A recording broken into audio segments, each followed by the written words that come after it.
How to change song in Edits and Instagram app.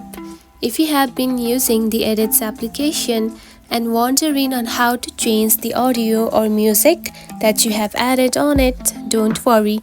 In this video, I will show you how to do it. So let's get started. First of all, open the application just like this. After that, tap onto this button right here. Select it. Then simply choose one of the photo or video that you have added the song, just like this. Now here you can find the audio right here that you have added before.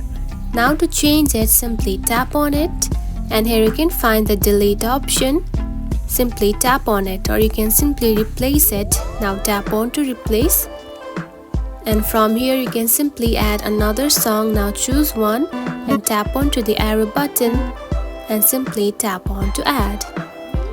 And now you can see the song has been changed. And that's it. This is how you can change song into the Edits and Instagram app. It is a very easy process, right?